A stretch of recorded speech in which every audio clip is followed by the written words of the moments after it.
Hello, everyone.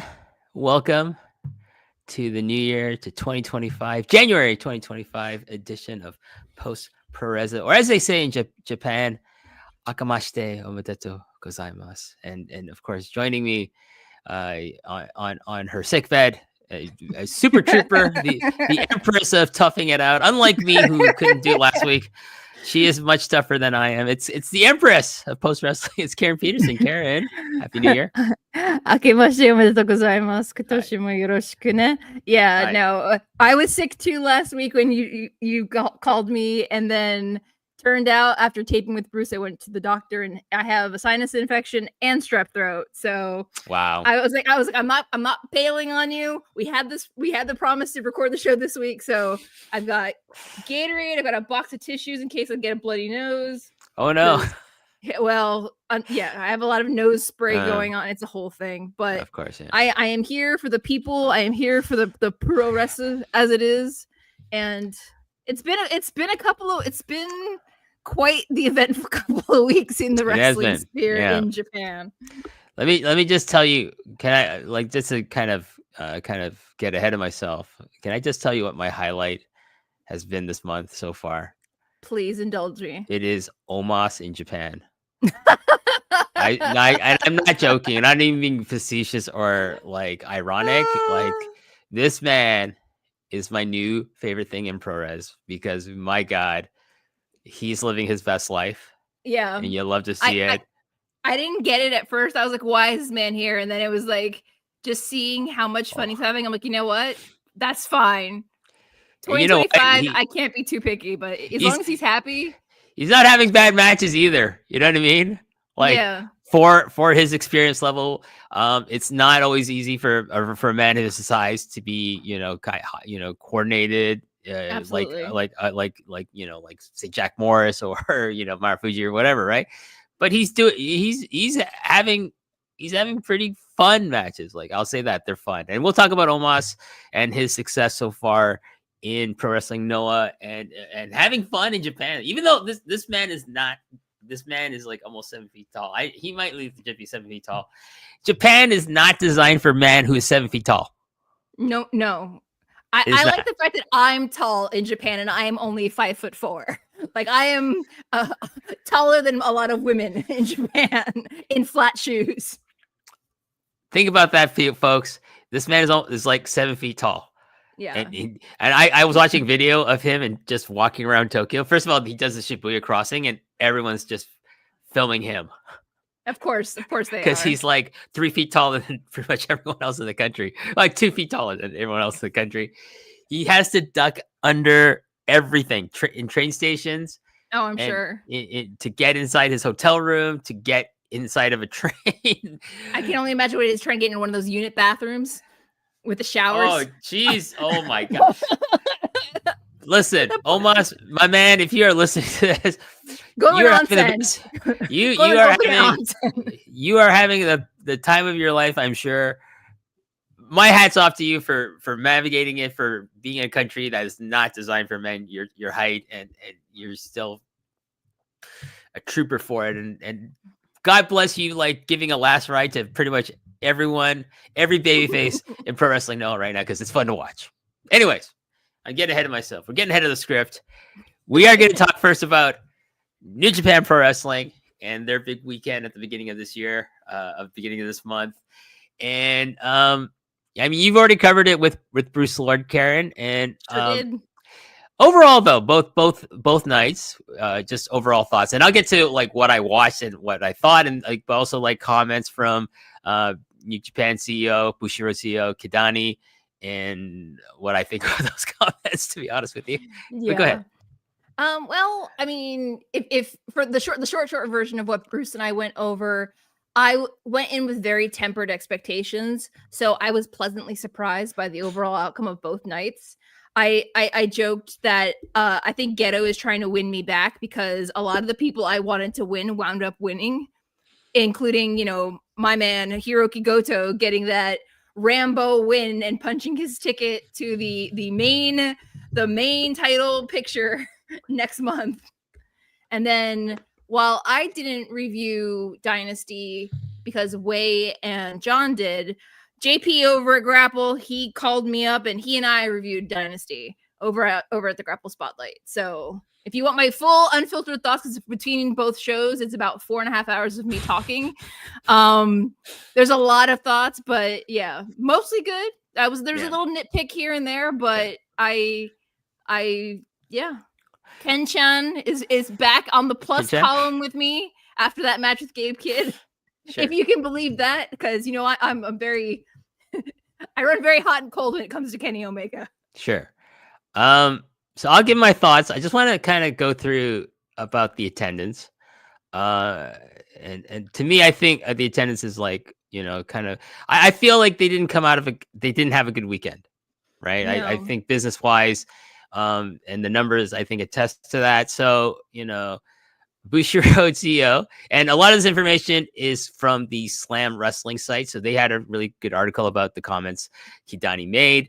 Kidani spoke to Tokyo Sports about the success of Wrestle Dynasty. I'm like, oh, success? Okay, dude, whatever. He confirmed the numbers. Okay, so Wrestle Kingdom had the attendance figure of 24,107 people attending this show. Okay. And Wrestle Dynasty the day after had 16,300 people for a total about 40,000 people over both nights. Okay, so 24,000. Okay, they did night one. Last year they had one night of Wrestle Kingdom, and that did 27,422. So they lost 3,000 fans essentially. Right? Yes. That's not good, but it's understandable. I will say it is understandable because you do not have Okada. You do not have Ospreay anymore. And I think them not showing up for either night really hurt their business, because I think there was. I would agree completely. I think there was an expectation that either one of them would make an appearance on one of these nights as in a special exhibition match of some sort, right? But and this goes to a topic we'll talk about later, but like AEW wasn't going to offer either of those guys to go to either of these shows. Part of it, I know, like, and they didn't help advertise it because part of it was like they're being going on to HBO Max for streaming. That I heard that, and I think that's those ridiculous cop out. There should have been a better way to promote it, honestly. So you remember when we met back in 2020 at the Tokyo Dome that weekend? Yes. When it was at that time also a Saturday-Sunday dome. And the Saturday was 40,000 and the Sunday was 30,000. That's right. So they had an opportunity to do 70,000 post-pandemic. And without, had they booked Ospreay, Okada, and Jay White for it, I think the numbers would have been a fair bit higher. Yeah, I think if you definitely would have, if they booked something like, I think that if they booked, Zach versus Ospreay, I think they would have cracked 20,000 at bare minimum. They would have cracked it, and probably done even a bit better than that. I think if you had Okada in some kind of special exhibition match that you knew he was going to win, but it doesn't matter, he's back, for one night or something like that. You would have cracked. You would have just say for Wrestle Dynasty, you would have hit 25,000 to 30,000, in my opinion. Easy. But you don't with the early start time, because it started noon. It started like 10 p.m. our time. Like it was a ridiculously early start time. So it would have given travelers plenty of time to catch those last minute flights back home or catch that last Shinkansen back home for the night. Exactly. So there's no excuse for like you're making it fan friendly with the start times and the such, but you're not making it fan friendly in the sense like I want to travel to Tokyo, spend like kind of hiked up rates to stay in hotels there and travel there and eat there. And those ticket costs are also not cheap either. I did have a friend who said, when I was in Japan in November, who said, WH, they released a whole bunch of tickets for $7 US. And I'm like, of course they did. They need people to come to this fucking show. Of course they did. But guess what? They didn't get enough to like, make even catch up to last year's show. Okay, 2023, 2 years ago, 2 nights combined. They did better than that. That year, they did 31,618 fans in attendance. So this year is better. That's great. I'm not going to count 2022, 2021. That's the pandemic. Yeah. But in contrast, five years ago, the last time I was at Wrestling Live, when John and Wei had come over along with a whole bunch of other people, and we had an awesome week, by the way, in Tokyo. You were there, but you're not hanging out with us because you weren't part of the family yet. I only knew names and faces in passing. In hindsight, you're like, oh, I wish I hung out with you guys. I had a very busy social schedule that week. Well, so. hey, you know, like now you're like moving forward. Moving forward. We'll have something. We'll have something in the future. I still haven't gone to Toronto to see you guys. So huh? I said I haven't even been to Toronto to see you guys. Come on. Give me a break. Come on. The backyards. One of the backyards is calling your name. I love the backyard. So 70,071 fans. 70,000 71 fans in 2020. Amazing. But you had an awesome weekend of wrestling. You had a pretty stacked double nights with the Naito story, redemption story going into both nights. I don't know what could have been better. Of course, that was going to do monster business. And here's my thought about it, Karen, is that I think in the last 5 years, unfortunately, because of COVID and other factors and people leaving, star power has been depleted in that company, and they have not done a good job of creating that next generation to replace. Because I honestly think in 2023 they didn't think Okada was going to leave. You know, they didn't think they probably didn't think Okada was going to leave either. That too. They probably didn't think Ospreay was going to leave. So I think, or maybe I'm pretty sure they thought, okay, Jay White's going to leave. I do not think Japan is suited for him overall for the type of wrestling character he wants to be. He wants to be an American television wrestler. So there is that, right? So but I think it really shows how they were unprepared for the departure of Kazuchika Okada from the roster, from their main event scene, to be and probably the most important box office draw for the last, and with Naito and Tanahashi, but in the last 3 years, it would be Okada and Naito for the most part being gone. And then of course Tetsuya Naito, his wrestling style is just caught up with him. I'm sorry. It's I don't think there's too much excitement to see his matches. I think that most people go to see him to see him for his star power, not necessarily for his matches per se. Yeah. So these are all things that are contribute to the downfall. And I just don't think there is any good matchmaking on Geto's part to draw anything close to 30,000 people for either night.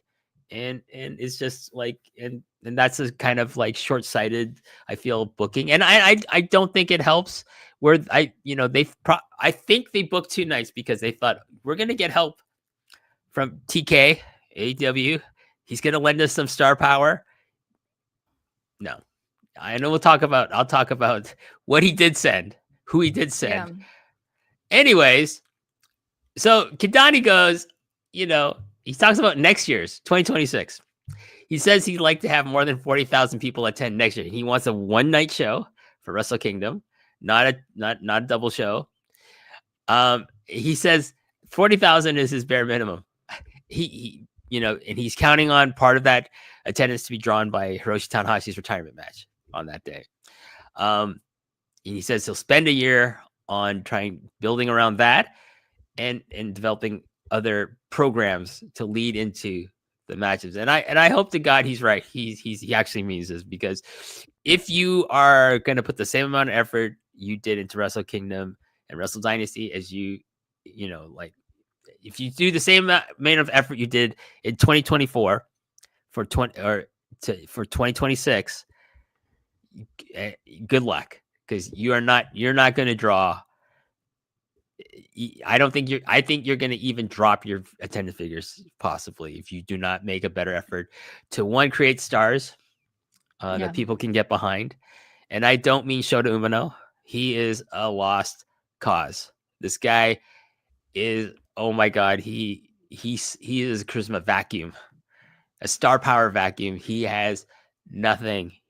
The Emperor has no clothes, and you need to move on from this dude and just say, okay, he's a mid-carder. We'll put him in mid-card programs and try to see if we can rehabilitate this dude. I don't know if you can do that. And just go with Tsuji, go with Kid, go with Oiwa. That's, Uemura you know, when he gets back. Yeah, when he gets back, I'm worried he's injury prone, unfortunately. Yeah. But when he comes back, yes, work on him and then just rehabilitate some of the people you have. So that's what he says. And he also admitted that New Japan has lost some of its popularity overseas. No kidding. No kidding, because you don't have any stars. And like the ones that people were latching onto have now jumped to your business partner in AEW. And we'll get to that as well. He's just talking, and then he just talks about like comparing to other sports and stuff like this. Like, dude, just stop while you're ahead.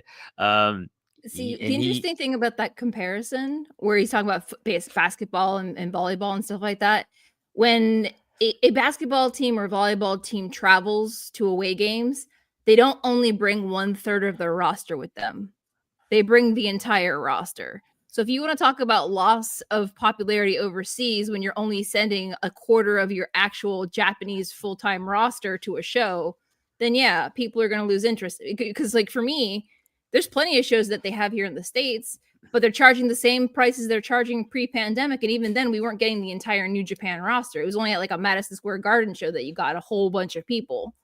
So they have a bit of an unrealistic expectation if they think that Western fans are going to keep paying. I mean, some of them have the means to do so, but it's one of those things where popularity and interest is waning because they're not giving us a full product anymore. They're giving us the New Japan Strong product 4.5, 5 years after the pandemic. It's not the same. Definitely. And I think, you get kind of like fatigue of like, okay, like, why are you charging the same prices? You don't have the same product as you did. It's not hot anymore. Like you have, I think New Japan like office has to like just reflect and say, okay, we need to rebuild the fan base and to win back their trust. We have to make these shows affordable for them. But it's difficult because that would require them like admitting that they're not doing very well. And like, and pride is a big thing in Japan. Oh, I know. Individually and for Japanese companies. And again, we'll talk about that aspect as we get to other things coming out of this show. Buddy. But I think one of my big takeaways though, he does state that Konosuke Takeshita, who is signed full time to not only AEW, but he has a contract with DDT. He has signed a 1-year contract to appear for New Japan Pro Wrestling, which I think is a great move on their part. I think it's a great move for Takeshita because now he is going to get, they're going to strap a rocket to this dude because he had one of the best. He's one of the guys that had a great weekend. He made New Japan look good. Yes, with his performances on both shows. So that's great. And like I'm reading between the lines of what he tells Tokyo Sports. It is very clear he wants to steal this guy. He wants this guy to be a full-time New Japan guy. And I don't blame him. Like, you got a star. You essentially have a star ready-made who was a star in another company in DDT. Yeah. He's now an American television wrestling star, which you want.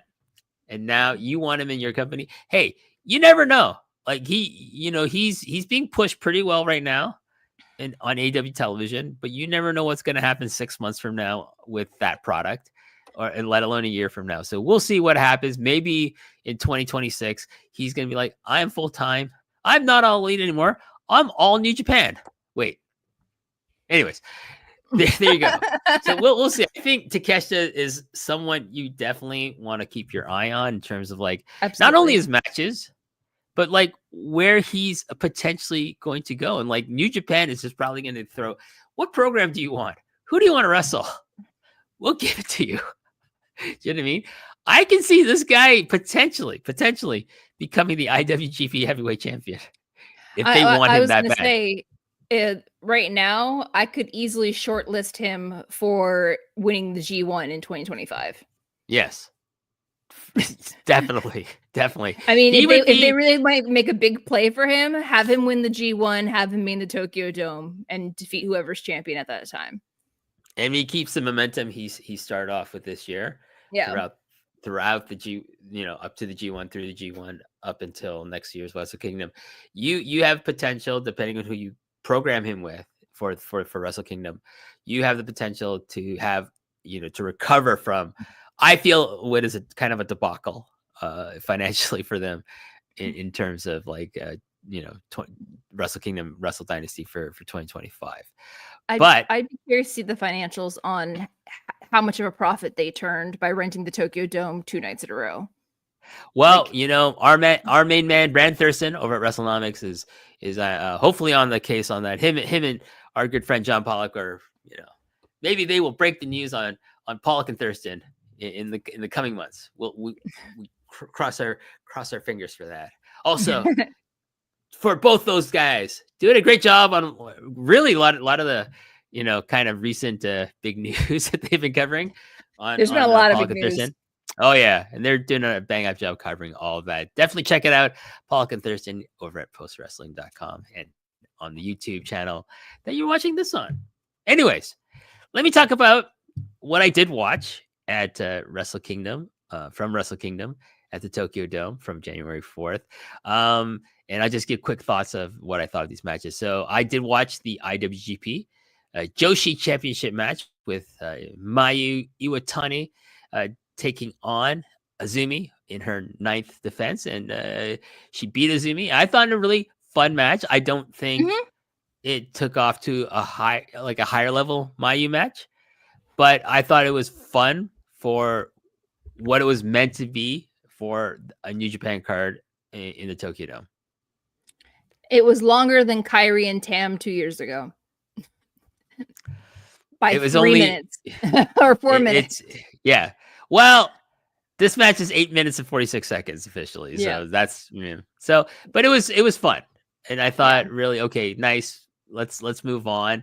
I then moved on to the World Television Championship match, which was what was it, 4-way? Yeah. Ren Narita, who was the champion, defending against Jeff Cobb, former champion, Ryohei Oiwa, and El Phantasmo. And, Phantasmo wins with the Thunder Kiss 86. He pins the champion, which is great. I think that's great continuity. But the great thing about this for Phantasmo, he had a good showing.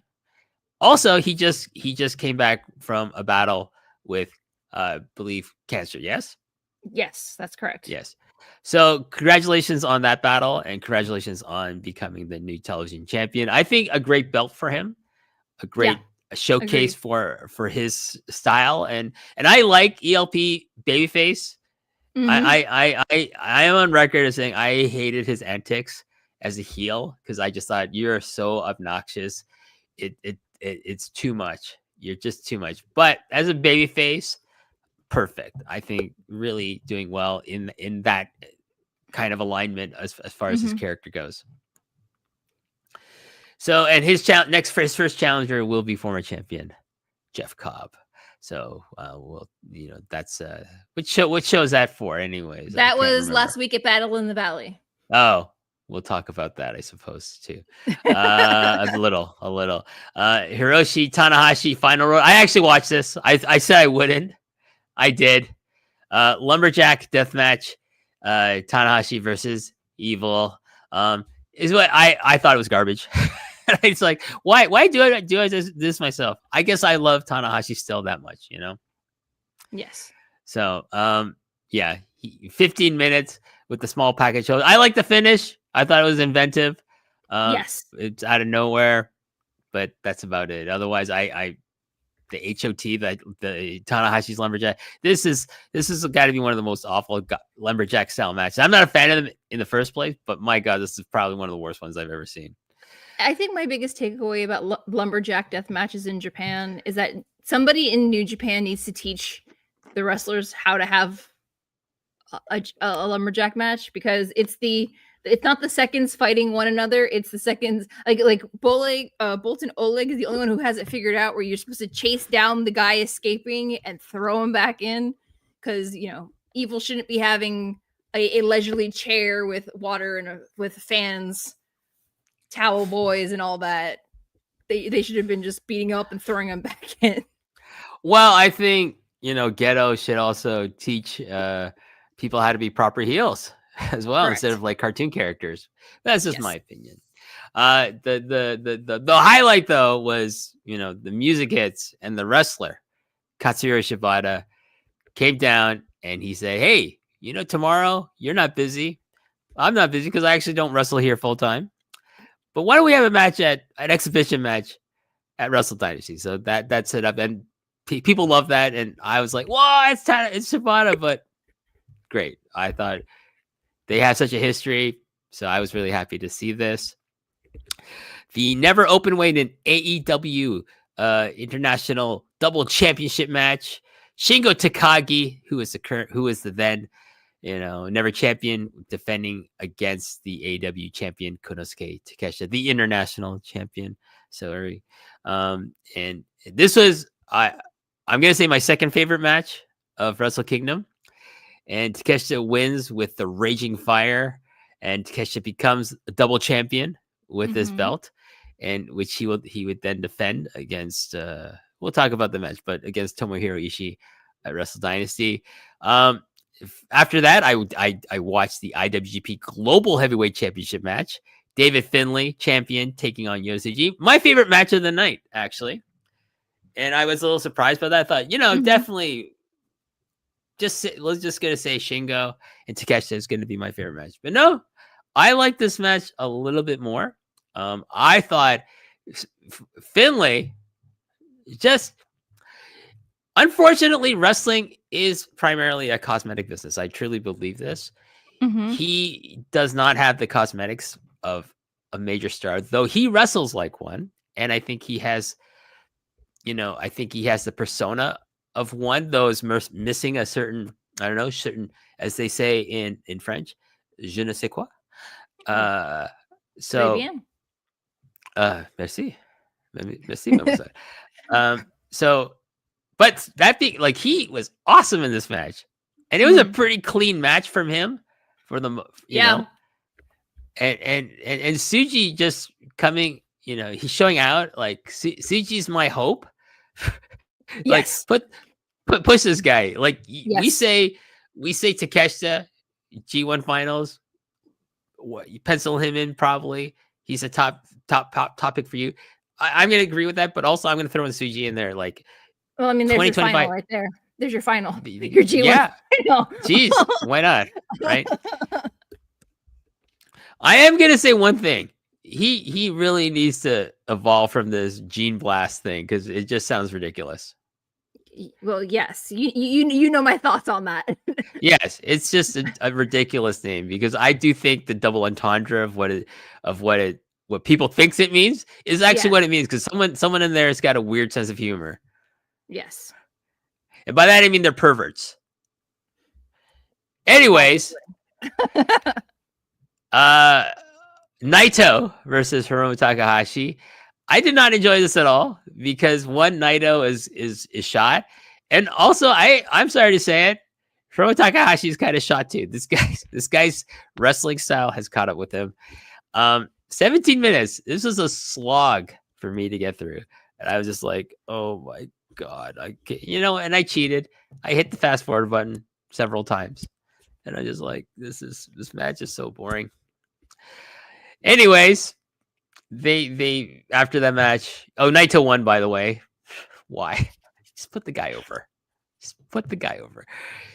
They said we're gonna be a 3-way tag match, with Okan and Jeff Cobb and the Young Bucks.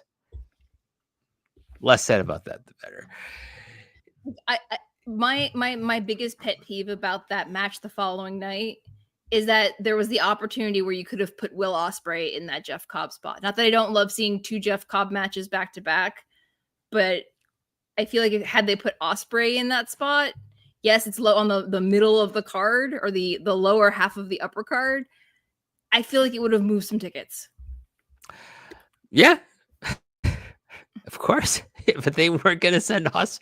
Tony Khan was not going to send Ospreay to the show. World title match: Zack Sabre Jr. defending against Shota Umino. Third defense. 43. Oh my god, I love Zack Sabre Jr. I think it's a secret. I love his wrestling style. I think he's one of my favorite wrestlers of the last 10 years. Correct. Same. Shota Umino is not one of my favorite wrestlers. Shota Umino is just a paint by numbers wrestler. He has terrible gear. His entrance is on the motorcycle is dumb. And why do you have title matches where his dad is the referee? It's so stupid. You would never have that in real sports. Yeah. I feel like Red Shoes should not be allowed to officiate any title matches involving his son, because it's always going to be Red Shoes quickly becomes the third participant in the match more than he usually does in a main event match. You know, and you do battle like some nepotism charges from fans against Umino, and yeah, he is a nepo baby. Let's just say it out loud. He is a nepo baby, but maybe you want to try to get away from that perception on screen in the ring. But maybe okay, Sato is going to be the referee for this match, and you know what? Maybe it's time for you to bring up your referees too. and just kind of phase out Red Shoes a little bit from the main event. He doesn't have to main event every fucking match. You know what I mean? Or be the ref for every main event match in the company. All right. I didn't hate the match. It was just tough to get through, especially when it's it's 43 freaking minutes long. You could have made this 22 and it would have been a lot better. So let's move on. January 5th. October. Yeah, sorry.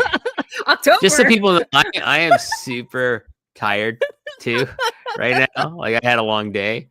But this was billed as New Japan Pro Wrestling, All Elite Wrestling joint show, Wrestle Dynasty. And what did I watch? I watched 4 matches from this. I watched on the pre-show, the International Women's Cup 4-way match, Momo Watanabe, Willow Nightingale, Athena, and Persephone. Momo won with the Peach Sunrise on Athena. This is fun. 11 minutes, 13 seconds. Yeah, it's fine. And it did the job of trying to get Momo a bit of shine and setting up a title match for the ROH Women's title with Athena. I then watched the other women's match, the Strong Women's RPW Unified British Women's Double Championship match. Mercedes, who is of course the Strong Women's Champion, taking on the RPW Champion of Mina Shirakawa, and Mercedes won with the Moneymaker. It's fine, I don't think on the higher end on the spectrum of Mercedes matches, but again, it was fine for what it's worth. Yeah. One of my favorite matches of this show and of the weekend, David Finlay showing out again, this time against AEW's Brody King. And I am like, Brody, for God's sakes, go wrestle in Japan on a full-time basis. Yes. You will do so well in Japan. I don't care if it's for New Japan. I don't care if it's for Wrestling Noah or fucking All Japan. Just go wrestle in Japan for 2 years full time. You will come out of it. You will love it. You will come out of it. He's already a great wrestler, Karen. I really believe that. You'll come out of it an elite level, upper tier wrestler if he does a full year wrestling in Japan. You know what? Go to Noah. Just go up and hook up with my main man Omos. All right. Teach Omos how to do tope. What a tag team that would make. Oh my God. Has Brody King ever been in a G1? Because I would love to see him in a G1. I think we would I think we would know the answer to that if he did. Yeah. Okay. I was. Oh, he. Okay. Yeah. No, he has. I don't not. think he has been. No. If he has, someone's gone out there like correct us in the comments below. But hey, you know what? That's what the comments below are for. So there you go. It's all right. I pulled up Page Match. He has not. Yeah, 12 minutes, 13 minutes essentially. Finlay wins, but wow, what a great match between these two. Actually, you know what? I wouldn't mind seeing Finlay and Brody King team up. Now, is it true? I heard that possibly that Finlay's contract is up. Well, I believe it is currently we are coming in at the end of January, which is typically the traditional decision window for those choosing to renew their contracts within the fiscal year. Right. I've been criticized for talking too much about people leaving companies, but as a reminder, the fiscal year in Japan ends on March 31st. So if someone's leaving the company, right before WrestleMania weekend per se, in April, March 31st would probably be their last date of employment if they choose not to renew. Well, I'm going to say Finlay should stay in New Japan. I don't see where he would necessarily fit. Maybe if he wants to go to WB, his dad does work there. And I believe his younger brother might be in NXT right now. And he would go to NXT, I think, for sure, to get polished and probably to get more cosmetically acceptable for American television wrestling. Not to harp on that, I'm just saying. Yeah, I think he's staying, and I think he should stay in Japan, in New Japan. I think they truly want to push this guy. You know what I mean? Like, so I can see 2025 being a really good year for him if he does stay with them.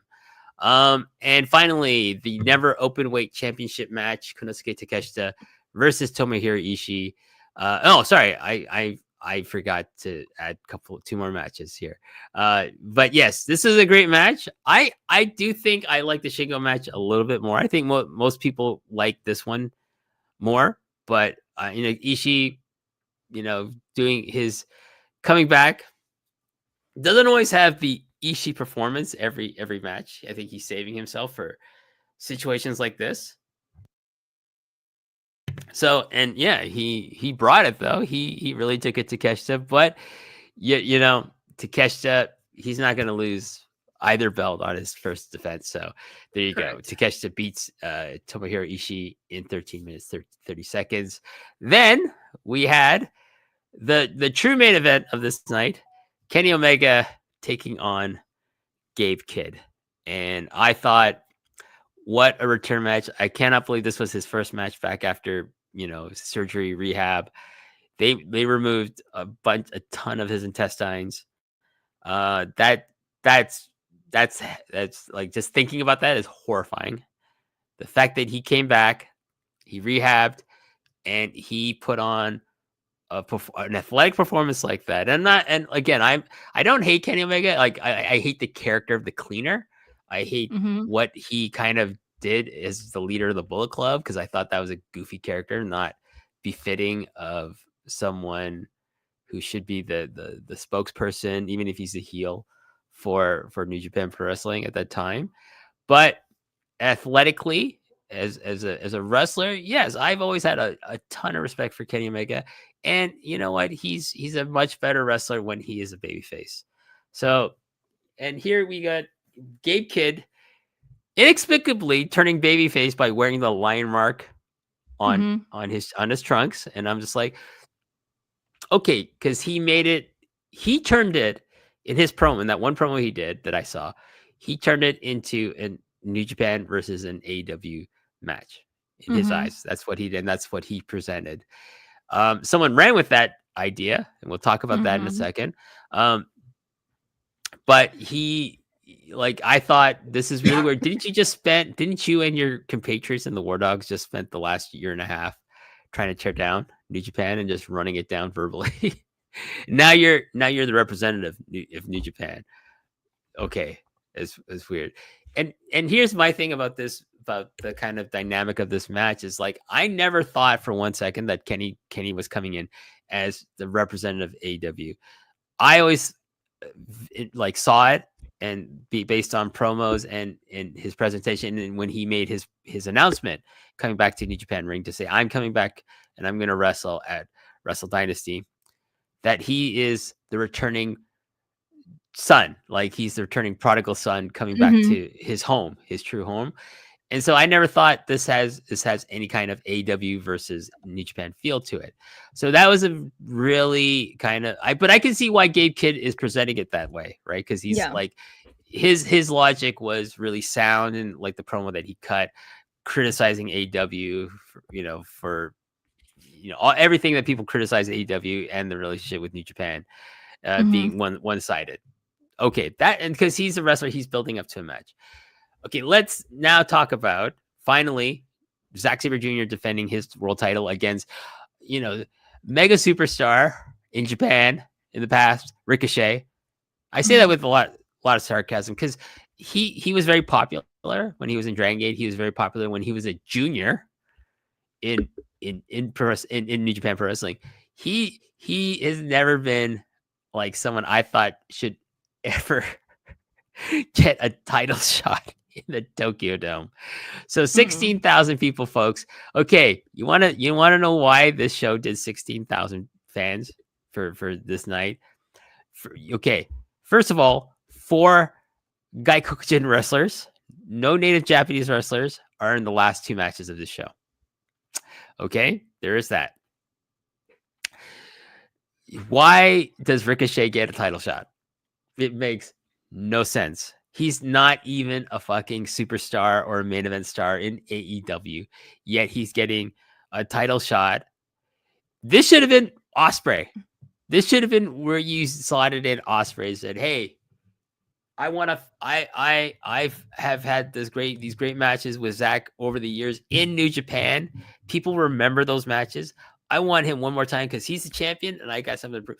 Boom, easy.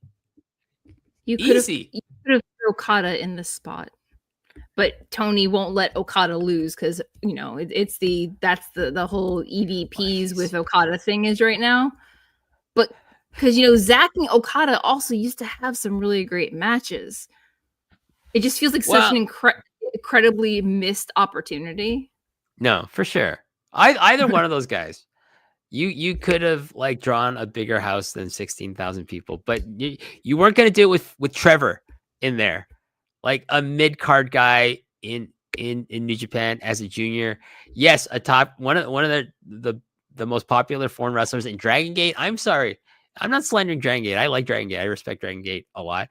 That is not the same as trying to headline the fucking Tokyo Dome. I am sorry, but it's not. That's crazy. That's crazy talk.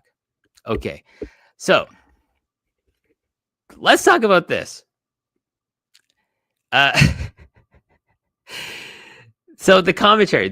So one of the things that comes out of these shows are the attendance figures. Okay, and I do think the positive things were some of the matches that we talked about just now. But like I think a lot of it, like there's like a lot more like bad press coming out of this, and one of the biggest talking points was the commentary by New Japan, analyst, translator Chris Charlton. And so for transparency's sakes, I used to do a podcast with Chris Charlton. Okay. Yeah, I remember you mentioning that. Yeah. So I have not spoken to or seen Chris Charlton since 2020. Okay. So I have no idea what goes on in his brain or what he's been up to, like, or anything like that. I have no contact with him. So I'm basing everything I'm going to say based on like, just as you would as a fan is watching what he does on television. So he decided, and I think he decided this, that he was going to make this an AEW versus New Japan, and AEW was going to be the villainous invaders coming to destroy New Japan. That's the slant he took from I didn't watch the match. Even the matches I did watch, I didn't watch it necessarily with English commentary throughout. I did watch his commentary primarily for Kid versus Kenny, because that is the match. I cannot tell you how many people messaged me and what I saw on socials afterwards about the commentary and what they thought of it. And I have to share the sentiment. I thought it was horrible. I thought the direction he took very antagonistic, including towards his broadcasting partners who are trying to like, hey, maybe rein it in there, Chris. Like, he just went off on AEW. He criticized how he feels they stole talent from New Japan. Which that is an insane. If you actually believe that, I'm sorry, you are a mark. They didn't steal any. Their contracts were up, and Tony made them a better offer, and they took it. Yeah. There's no gun to their head, and I would do the exact same thing. And if you're gonna stay with New Japan out of loyalty because I'm gonna have better matches, you are a mark. You are a fucking mark. This is about wrestlers getting paid. That's how I feel, and they should make as much money as they can and have the best. And if Tony Khan is willing to accommodate other wishes for them, like with Ospreay being just flying him back and forth between the UK so he doesn't have to leave the UK, then you know what? Good for Tony. Yeah. Kudos for Tony for being in that sense, a good promoter. You know what I mean? I will never criticize a promoter for trying to accommodate the wishes of the wrestlers to a large degree. So he even goes so far as to call Tony Khan a money mark, you know? And that's the part where I started laughing. I started howling when he said this, because I'm like, okay, dude, if they get wind of this, you are fucked. You are fucked if they get wind of this. Because TK is notoriously famous for having very thin skin. Okay, and I'm sure he's not expecting the people calling the English commentary on his business partners, one of their big shows, being insulted. I feel it's in a shoot manner. I do not think this is like something. I'm going to be a character, though I will say it as a critique. He tends to be in character mode a lot for his commentary, the times that I've heard it. And that is, again, a criticism that gets relayed to me because I used to do a podcast with him. People like, what's going on with this guy? I go, I don't know.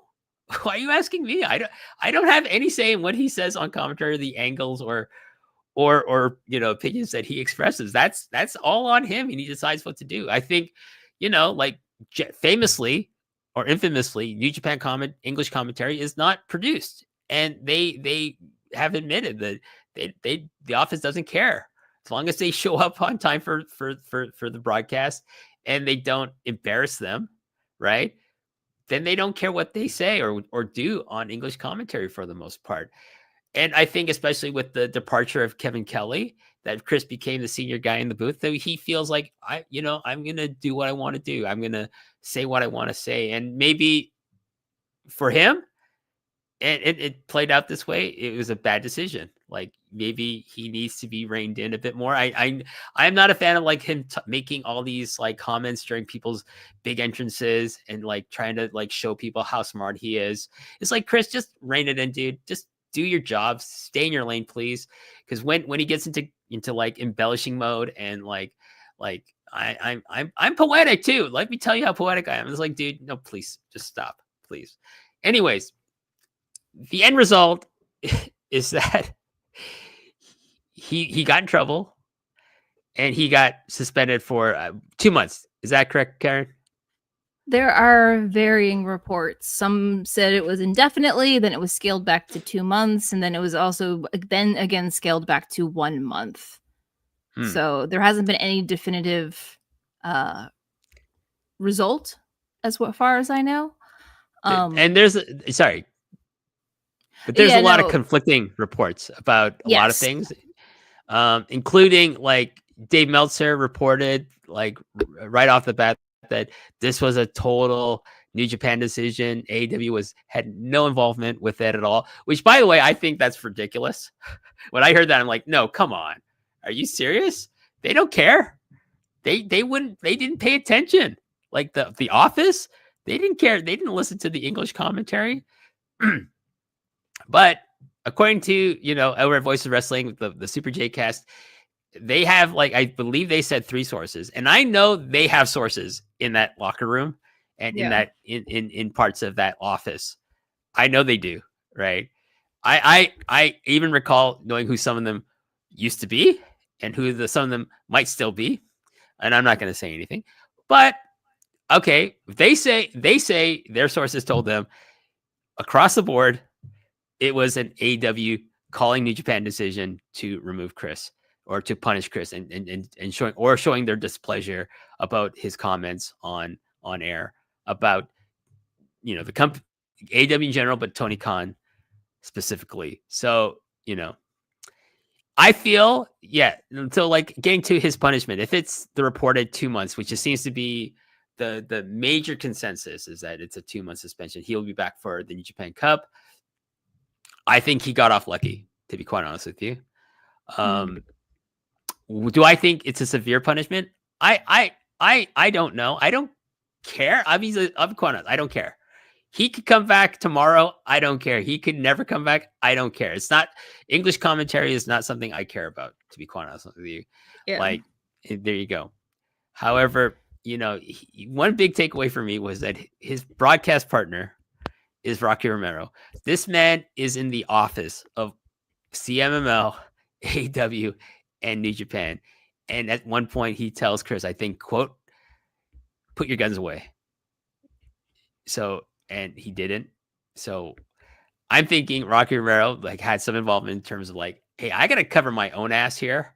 So, like, I don't get, like, caught with strays if something goes down. So that's all I'm going to say about that.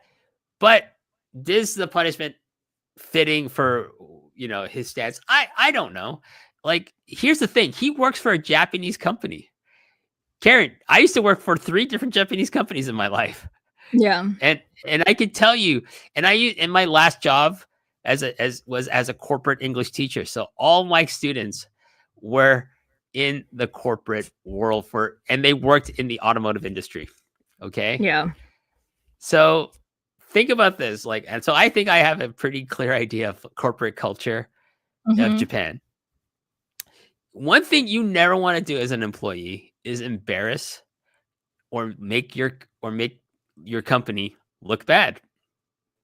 And regardless of how you feel, he made his company look bad in the eyes of their business partner, but also in the eyes of a lot of fans, because I don't know anyone who thought that this was a good slant to take, this anti-AEW. A lot of people said it was jarring. It took a lot of enjoyment out of the match for them. And that's again, that's not your job to do that. It's to put forth your opinion necessarily to that extent where you're turning off the people you're trying to entertain, essentially, right? So he I think he's lucky. If it's a 2-month suspension, he is lucky. I do think he probably had to apologize to Tony Khan. And he might have to do a public apology as well when he comes back, if he comes back. I think he'll be back. I don't think this is something that's going to be like, oh, we're going to fire him for this. No, that would make you look even worse as a company. New Japan would look even worse if they fired him for this. So I think probably apology was made. It's probably going to have to be made publicly. And then, they probably will put, like, more restraints on his commentary and say, these are no-nos. Don't do this. And he's probably going to have people watching him now. And here's the other thing: it's like you better be careful who who you trust in wrestling. That's the other thing. Like, wrestling is a cutthroat business. Whether you're a wrestler, a promoter, office, or a broadcaster, just watch your back. Yeah, the Bruce and I talked about this when we did our Battle in the Valley review a couple of days ago, actually. And this is the analogy I used for it. Have you ever played Dungeons and Dragons, WH? I have not, though I've always been interested in it. I have not actually played it. Okay, so one of the more common practices in, modern times is that before you start a campaign with a group of people that you may or may not know, you have what's called a session zero. And a session zero is kind of like, you know, your locker room meeting before you actually go out and play the game. You sit down, you talk about boundaries, expectations. Basically, you have a little conversation about where the boundaries are, what should be said, what topics are the no-go topics, the taboo things, the things you shouldn't say. And I feel like this situation could have been headed off had there been a proper conversation between Walker, Rocky, and Chris about especially when it comes to a story like this where one person has one idea about how this match should be spoken about and how it doesn't necessarily mesh with the rest of the group. I feel like had there been a team meeting, because if you think back to the NOAH New Japan show a few years back, this isn't the first time that Chris has grabbed the New Japan pom-poms and shook them around very vociferously and was very much like, Noah's the invaders, they're bad, yada yada yada yada. And then the commentary over at Noah was doing this, they were throwing barbs right back at them. And I feel like there could have been a conversation. I feel like it could have been entirely preventable. No, but I feel like it could have been headed off before it got to where it got on air, if that makes any sense. No, for sure. For sure. But again, like I said, wrestling is a cutthroat business in every level. So be careful. I just hope that he's taking care of his health. He is okay. Because I don't want to wish ill on anybody. I here's the thing. I don't think he's ever going to be invited to call Forbidden Door. No. I mean, that would be a reasonable compromise moving forward. If there was a show like a Forbidden Door, then maybe backstage do the translation part, or be in the mouthpiece giving the translation if there's like Japanese promos. But that's why they have Michael Nakazawa there in AW. I feel like that would be a more reasonable approach moving forward. Well, I don't think if he shows up, you know what? Maybe book him in a match. Him and Tony Schiavone, tuxedo scaffold match. Can you throw Corey Graves in there? Because apparently he's having a bit of a time as well right now.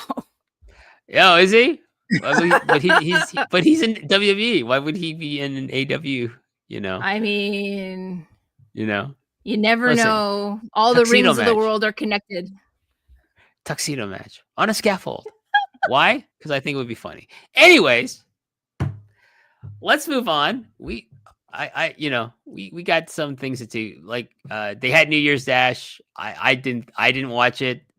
What did you think? I remember New Year's Dash being more memorable. Well, then again, the one that I went to was when Liger retired. So me too. It's kind of a thing. Like I always have this high expectation, but there was outside of Josh Barnett, who was in the Rambo a couple of days prior, there was no big returns, no title changes, no surprise guests. Like all the AEW talent got on a plane and just hurried back to the States so they could be on Dynamite, 2 days later or whatever. So it was a fine show, but it set up a couple of matches for Battle in the Valley. But other than that, there wasn't. Oh, Battle in the Valley and some of the New Beginning matches that are going to be coming up. But it was very unremarkable. And I always remember New Year's Dash used to be more. It used to have more chutzpah. It used to have more spirit. Yeah. And it was like the Raw after WrestleMania. That's what New Year's Dash was. Yeah, but even Raw after Mania used to have a lot of energy or buzz about it because you never know who was going to show up. You have that energy, but then nobody showed up. So who's going to show up? They all rather work for Tony Khan or WWE. But that's the issue, is that there wasn't. I mean, seeing Alexander again was great, but again, he was working World Tag League, so I don't know. I guess I had maybe unrealistic expectations for New Year's Dash, but yeah, it was fine. I wouldn't be like, hey, maybe you should go back and rewatch it or anything, but yeah. Well, like you mentioned in the beginning, so that's their next big show, which you and Bruce Lord will be covering. Yes, sir. postwrestling.com. That's February 11th at the Edion Arena in Osaka. Great building. Love that building. Great air conditioning. Great air. Not that you need it in February. You're going to need the heating. But it's also very good. The heating is also very good at Edion. It is. So it's a great building. Just like the HVAC, great. It's great. We love a good HVAC. Osaka. That's right. So they announced the full card for this on that show. You'll see special singles match Tanahashi versus Togi Makabe, Shingo Takagi versus Drilla Moloney, Shota Umino versus Great Okan. That's the bathroom break match, Karen. That's what I used to call the Bad Luck Fale match, the bathroom break match. Well, guess what? Shota Umino and Great Okan are the bathroom break for this show, or buy some merchandise, or get some karage at the concession stand. Ooh, I do love special singles match, Taichi versus Sonata.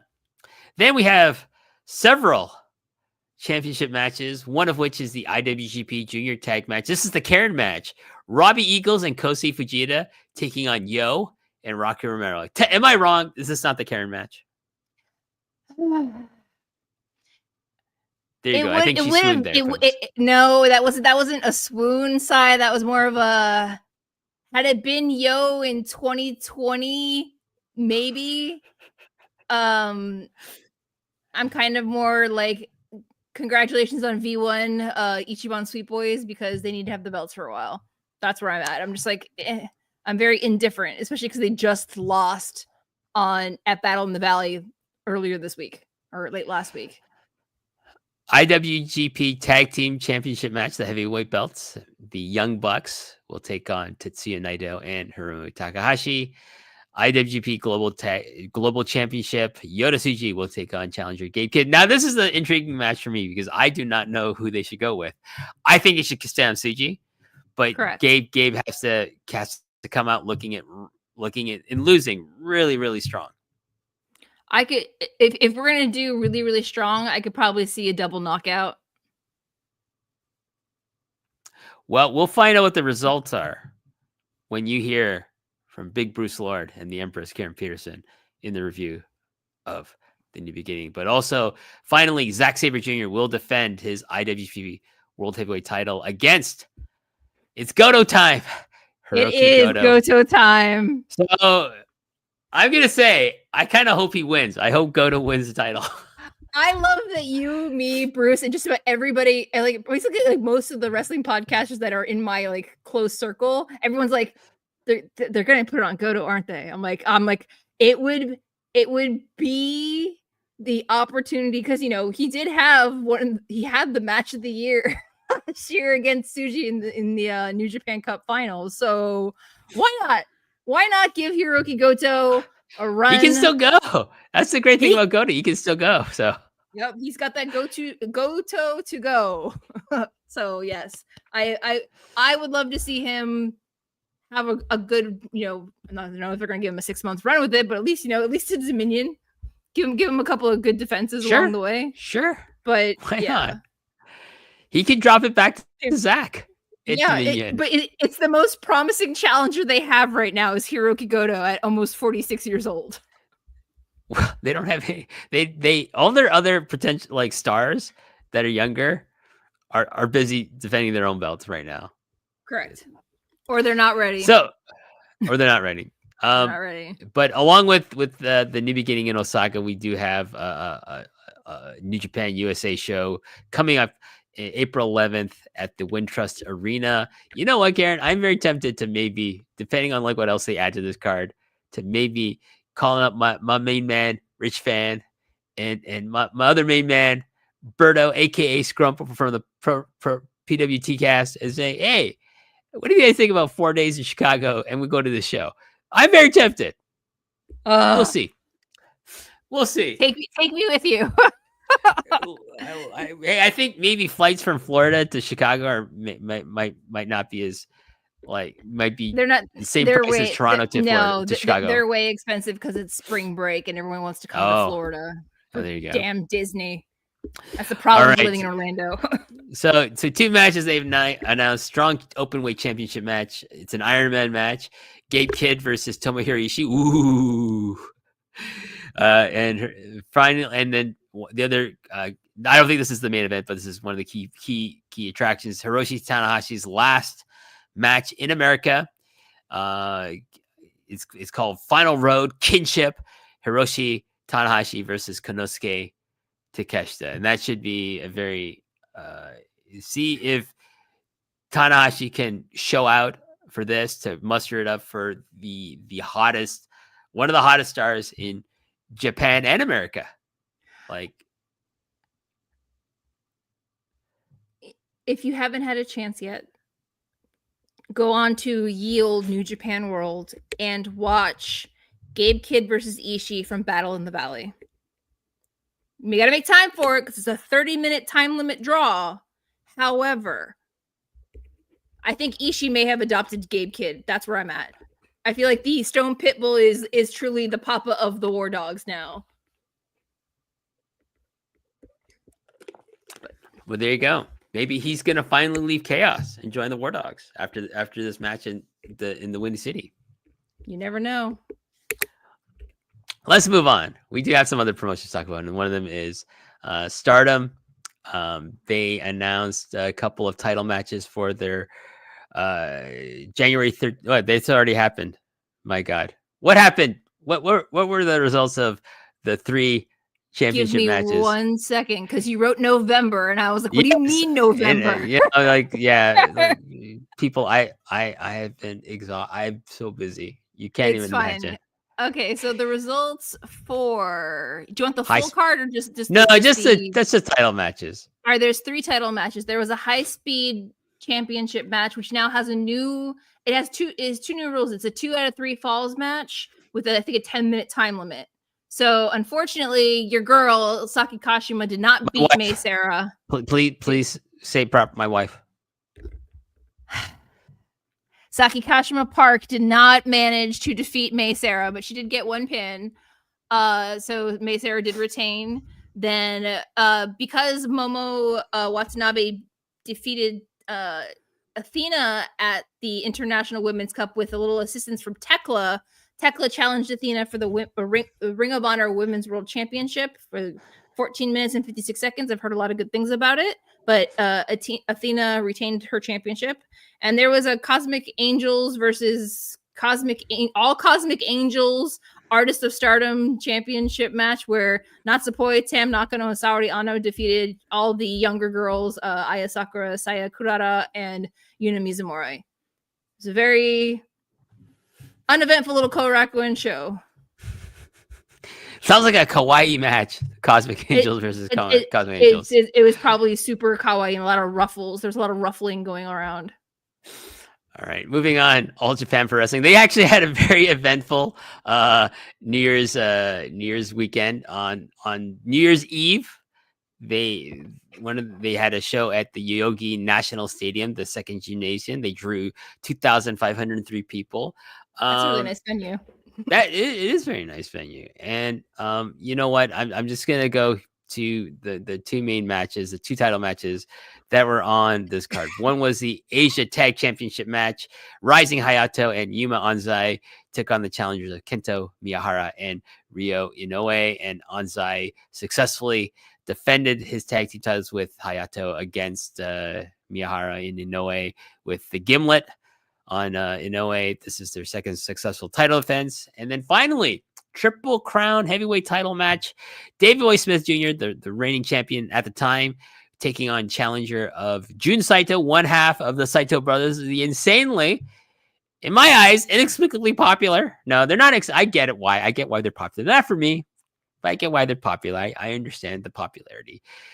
Jun Saito, he's the less wider of the brothers. If you want to distinguish, he's the more athletic of the brothers. June wins. He becomes the 75th Triple Crown champion in 21 minutes, 47 seconds with the Psycho break. And I watched this. It was okay for what it was meant to be. I don't think I need to see 21 minutes of either Saito brother in a match. But hey, you know what? It was fine. It was okay. I don't think you have to go out of your way to see it. Unless you're a huge Saito brothers fan, then sure, go ahead and watch it. Yeah. So he's a 5-crown champion, Jun Saito. He holds the double tag team titles with his brother. And now he is the Triple Crown title holder. But I mean, that's technically one belt now. You know, they don't carry 3 belts around anymore. Before they used to. There's a great picture of Keiji Muto. I don't know if you ever seen it from the early 2000s, Karen, where he was the hottest thing in wrestling in his 40s. He was a Triple Crown champion. He was the double tag champions at All Japan. He was the IWGP tag team champions with Taiokeya. Unbelievable. There's a great, if you just go like Weekly Flores has this amazing cover photo of him with just strapped in all his title belts that he won between 2 promotions. Amazing. That sounds like a lot of hardware. That's a lot of ProRes love, as they said back in the early 2000s with Keiji Muto. A lot of ProRes love. A lot of love. Okay, and they had a big show on the 3rd as well. Let me just refresh my memory. Yeah, they announced the Champion Carnival was going to be held from April 9th at Corkin Hall through May 18th at the Oda Ward Gymnasium. But outside of that, there was a World Tag Championship match where 5-crown champion Jun Saito and his brother Rei took on the challengers of Hideki Suzuki and Daisuke Sekimoto. This is fun. 18 minutes, 58 seconds. Rei won with the BBQ bomb. That's the name of his finisher. The BBQ bomb on Hideki Suzuki, who announced that he was a full-time contracted member of All Japan. And I'm pretty happy about that. I like Hideki Suzuki. And they need stability, and it looks like if you're signing people to contracts, it means that there's some financial stability in the company. Mm-hmm. So happy for that. I'm always going to root for All Japan to do well, especially when they do have talented wrestlers like in the upper mix and then just bubbling underneath with their younger wrestlers. So like I hope 2025 is a very successful year for them. So Rei then appealed to his brother June, hey, I want a title shot, but Yuma Anzai came out with a towel around his head because he got a cut in the match with Ashino, and he said, I want a shot at my old belt, because he was the former champion that Yuma Aoyagi beat, and then Dave Boy beat Aoyagi, and now so he's like the former champion 3 times removed or something. So, but June, being a bad big brother, just said, nope. Rei, not you. It's going to be Anzai. I want Anzai. So they're going to fight for the Triple Crown at the Makahare Messe International Exhibition Center Hall. Number 4, not the big one where like I saw Noel Gallagher perform in Chiba. That's on the 26th of this month. So along with that, you're going to see Jun Saito will defend against Yuma Anzai. Naruki Doi will put his junior heavyweight title against Musashi, and Yuma Aoyagi, Fuminori Abe, and Hikaru Sato will defend their 6-man tag team titles against the Hokuto Gun team of Hokuto Omori, Kuma Arashi, and a mysterious ex-partner who turned out, do you know who turned out to be? Well, it wasn't me, so no, who is X? It's Aja Kong. Really? Aja Kong is X. So this is one of the first intergender matches in All Japan. Not that this All Japan is Giant Papa's All Japan, but there you go. Who knows? Maybe some gold is meant for Aja Kong's waist. Super legend and veteran of the Joshi Wars. ProRes legend. Let's talk about the Taiokeya retirement show, which is also billed as Giant Baba's 25th anniversary memorial. Fumihito Kihara ring announcer debut, 35th anniversary. It's a lot of anniversary and commemorative events here. This is going to happen on the 31st at Corkin Hall. I'm just going to run down this card. Z-Brats versus Tokyo Yankees, 6-man tag match. No, it's a tag match, straight tag match. Limit break 8-man tag match. Muhammad Yoane Sushi Kotoge, Hajime Ohara, and Daiki Odashima versus Yukio Naya, Yuki Ino, Tomomitsu Matsunaga, and Yuya Koroko. Fumito Kirihara, ring announcer debut, 35th anniversary tag match, Yuji Nagata and Takuya Nomura. Wow! Yowza. What a tag team on paper. Fuck, I love it. I love me some Takuya Nomura. We'll take on Koji Iwamoto and Fuminori Abe. That should be quite a match, actually. Mitsuya Nagai, Masao Inoue, Ryuji Hijikata versus Shiro Koshinaka, Jinsei Shinzaki, and Osamu Nishimura. Shuji Kondo and Brother Yashi, aka the Voodoo Murders, taking on Naruki Doi and Hikaru Sato. That should be fun, actually. Naoya Nomura returning to wrestling match under kind of a All Japan banner, taking on Kuma Arashi. Bear Storm. That's what his name translates to. Bear Storm. Actually, my man is Omos, but you know what? I just like saying Bear Storm. So there you go. And Kumarashi, Bear Storm. Meiko Satomura taking on Nanae Takahashi. Wow, that should be good. That should be a good match.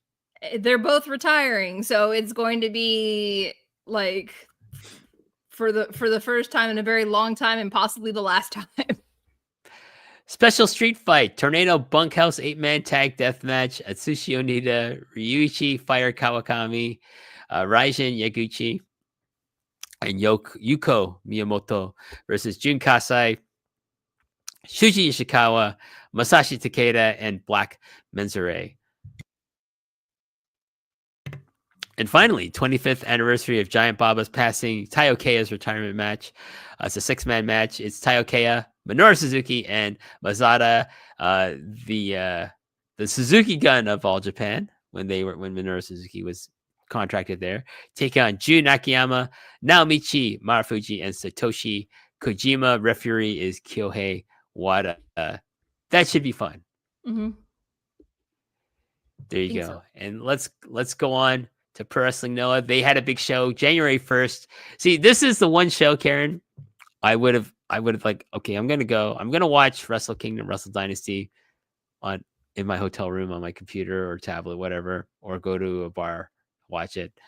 I would have made a point to go to this show live, along with the All Japan show. The problem in New Year's Eve All Japan show. Okay, Noah the New Year 2025 at Nippon Budokan, they drew 5,088 fans. It's the main matches that I got to watch. Brother versus brother, Dr. Wagner Jr. versus his unit of a brother, as our good friend JP Houlihan would say. His little giant brother. Yes, this man is huge. This man is wide. He's a brick shit house, as they say. And he flies.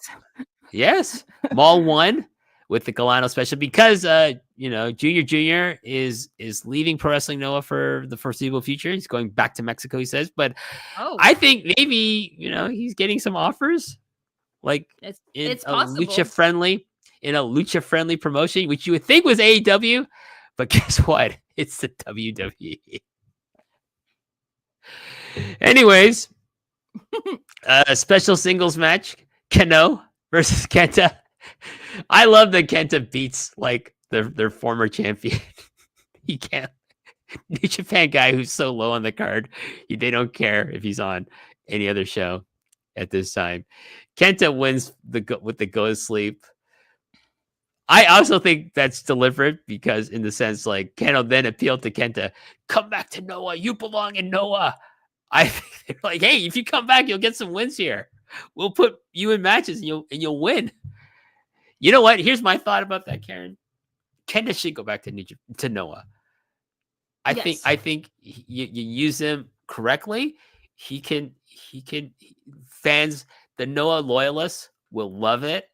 And any fans he's made since leaving Noah, whether it's in New Japan, NXT, or like on the Indies, will follow him and watch stuff he does in Pro Wrestling Noah. Like when this match happened, I was talking to you about it, and this was like this version of Kenta is the reason why I started watching Pro Wrestling Noah, It was why I was such a huge fan of him when he was in NXT, even though he had that horrible name. Since it's Noah's 25th anniversary year, I think it's a great opportunity because, Bullet Club really isn't doing anything with Kenta. He just kind of farts around whenever he's great at backstage promos, don't get me wrong, but at the same time, it's when you see how he's booked in New Japan and then you see how he shows up and shows out when he shows up in Noah. I would rather him be in Noah and feel like the wrestler that I became a huge fan of, even if far fewer people may see him now.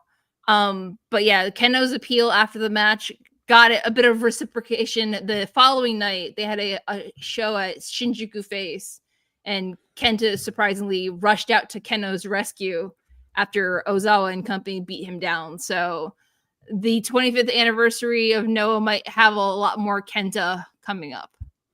Sure. Let's do it. Kenta, just do it, my friend. Go back to your true home. Collect those checks, sell that merch. GHC Junior Heavyweight Championship match. Daga taking on Eita. Eita wins. He with the sledgehammer. Actually, it was like a 2 out of 3 falls match. Daga wins with the Diablo wings. Eita wins with the jackknife hold, and then he gets the second fall with the salamander. And Eita becomes the 57th champion. Fun match.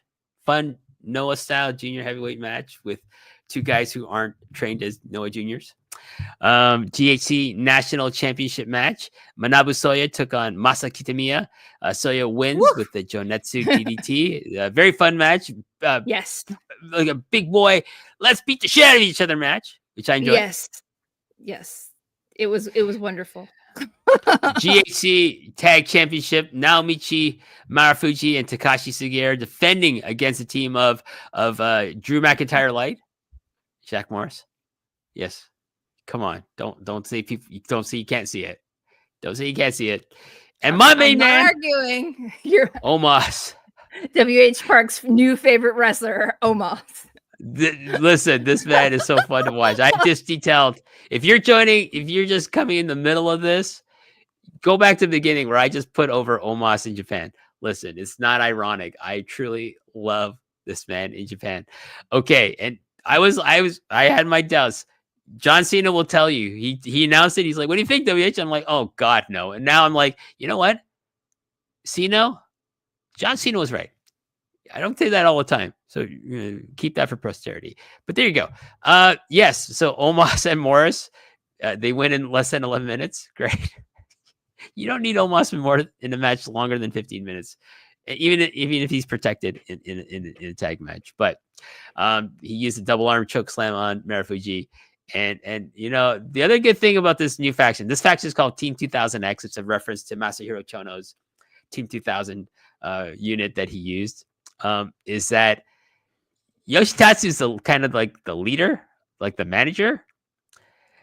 And I'm not a fan of Yoshitatsu, but guess what? I'd rather see Yoshitatsu as the manager on the outside than in the ring. So if they're keeping him out of the ring, I'm all for Team 2000X. Let me just say that. Special singles match. WWE United States Champion Shinsuke Nakamura took on hot prospect Ulka Sasaki. Nakamura wins in around 15 minutes with the Kinshasa. Can you imagine? Okay, Shinsuke, WWE, and he says, I'm going after the tag titles too. And who does it bring out? My main man, Omos. Because Omos going back to main roster. I'm telling you. He's going to make some money over there. I'm telling you. GHC Heavyweight Championship match. Kaito Kiyomiya, his 8th title defense, taking on the leader. I think he's the leader of Team 2000X. Ozawa, one of the young boys who's really gotten the rocket strapped to his back. And so Ozawa beats Kiyomiya in 30 minutes with the real Rebel, which is a Phoenix Splash. And I love it. Karen, this is a pretty good match. I thought it was like a really fun match. I thought Ozawa really, showed up, and I'm excited. I'm not a fan of like the heel shit, that like these factions tend to do.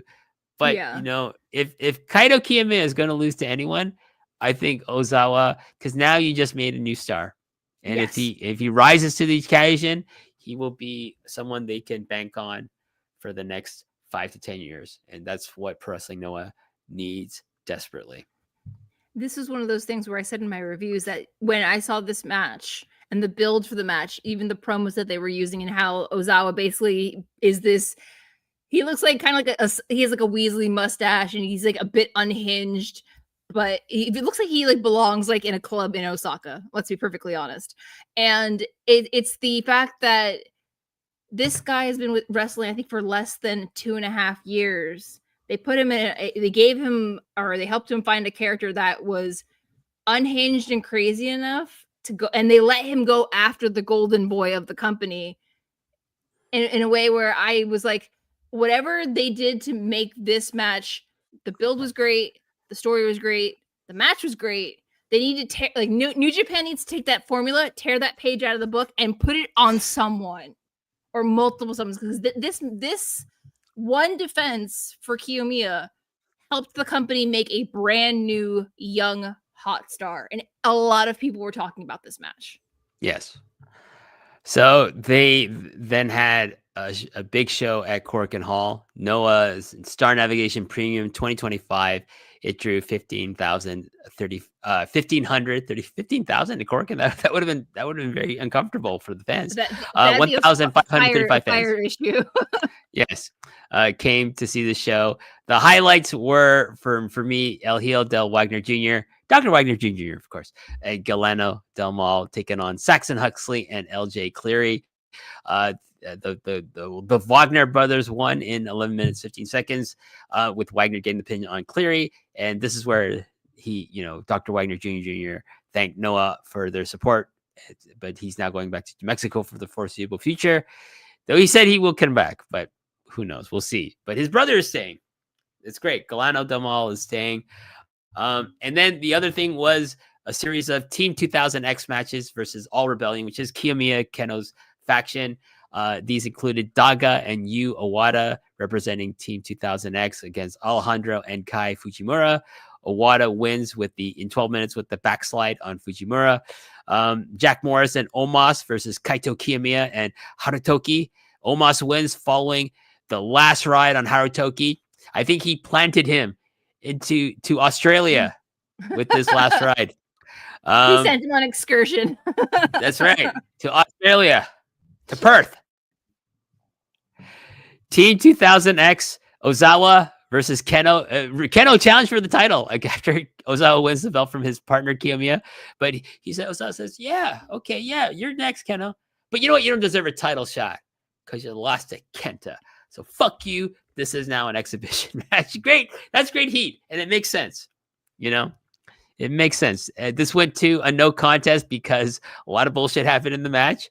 And then Keno's just said in his own Keno way, I'm paraphrasing Keno, but he says, Team 2000X, fuck you guys. I hate you all. And he's with his Keno yelling voice, of course. And he said, I love his yelling voice. And he said, you know what? I want a rematch. I want Team 2000X, you motherfuckers, against All Rebellion. I don't care if it's a handicap match because one of our guys is been sent to Australia by Omos with a last ride powerbomb. And that's what they did, Karen. They had a handicap match. So Ozawa, Jack Morris, Omos, Daga, and Yu Owada took on Kaito Kiyomiya, Keno, Alejandro, and Kai Fujimura. Like I said, Harutoki, nowhere to be seen because he was sent through the Earth's core by my main man, Omos. Anyways, Ozawa wins in 7 minutes, 24 seconds with the real rebel on Alejandro. What I like about this show, okay? Omos wins in 7 minutes. Beautiful. I love it. Owada wins his tag match in 12 minutes. These are beautiful times. I like seeing times like this, Karen. I don't want to see 20-minute matches. Correct. Even this handicap match is less than 8 minutes long. I love it. But then, Team 2000X weren't done. They just started to beat the shit backstage of All Rebellion until until the Wagner brothers showed up, and Galeno then said, "Hey, Ozawa, I'm the next challenger." Okay, and then he said, I want to join All Rebellion.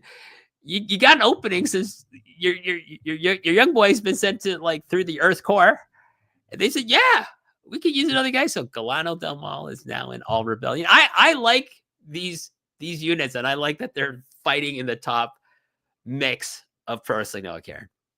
Yes, I like the fresh feeling. Again, another thing I always say about New Japan, maybe they should dissolve all the factions and shuffle the deck a bit, because I feel like that would make things feel a little more fresh, in my humble opinion. In the GHC National Championship match, Manabu Soya lost his title to recently joined Pro Wrestling Noah, former DDT star Tetsuya Endo.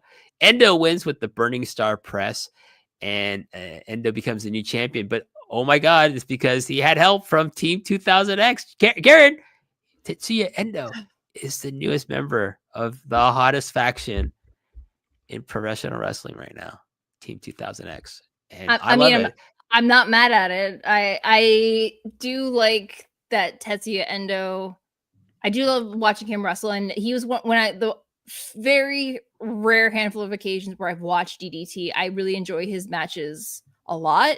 I think being in Noah, is he's fully in Noah now, or is it just a partner share? Or I think he okay. I think he's left DDT. Okay, then this is a fantastic opportunity for him.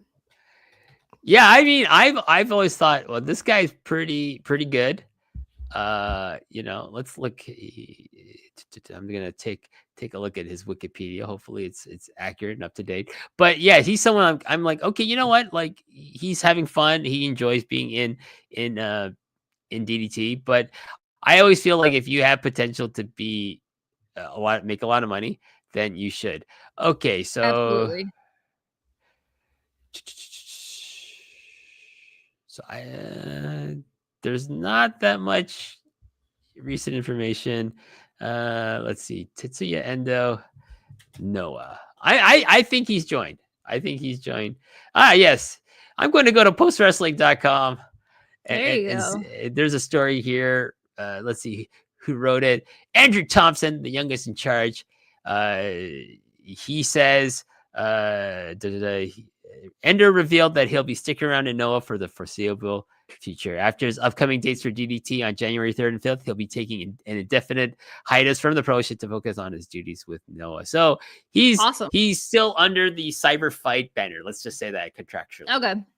Okie dokie. So, but hey, it's working out. He's the national champion. So there you go. He's in 2000X. There you go. So let's see.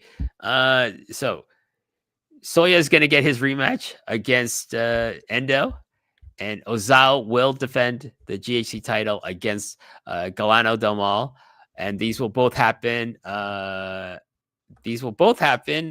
see. So the title match will happen at the February 11th Korakuen Hall show, and that's also going to happen. That will also have Soya getting his rematch against Endo. But one of their big shows coming up on the 25th of this month at Edion Arena, Osaka, the second stadium.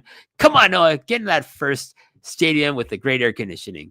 My God, come on. We'll see in big matches. There's going to be Team 2000X versus All Rebellion, Ozawa, Endo, Daga, Owada versus Keno. Harutoki finally crawling out of the hole he was planted in by Omos. Alejandro and Kai Fujimura in an 8-man tag match there. And then we will see the GHC Junior Heavyweight title defended by Eita against Hayata. Please, Eita, please win. I hate Hayata. GHC Tag Team Championship match. Jack Morris and Omos versus the team of Kaito Kiyomiya and Galeno Del Mal. So this Galeno guy, like, this guy's just like getting all the title shots. They're all in. Not only am I main man Omos, but on Galeno Del Mal, and I'm here for it, Karen. I love the Wagner boys. Yep. Noah also announced the teams for their junior tag league for 2025 in the A block. The team I hate the most, Hayata and Yohei, the Rattels, Alejandro and Kai Fujimura, Mac True and Kieran Lacey from the UK, and the dreaded X and Double X. Who would that be? I know you're going to say, not you and Bruce Lord. I know you're going to say it. I just beat you to the punch.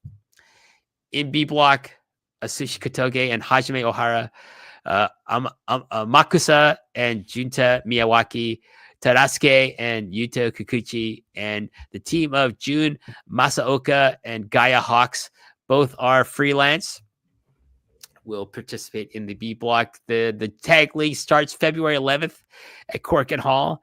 And that show will include, that's going to include the national championship match between Endo and Soya, and will also include the heavyweight title match, Ozawa versus Galano. So if I was there, I would try to go to the show live at Corkin, because I think that'll be a great show.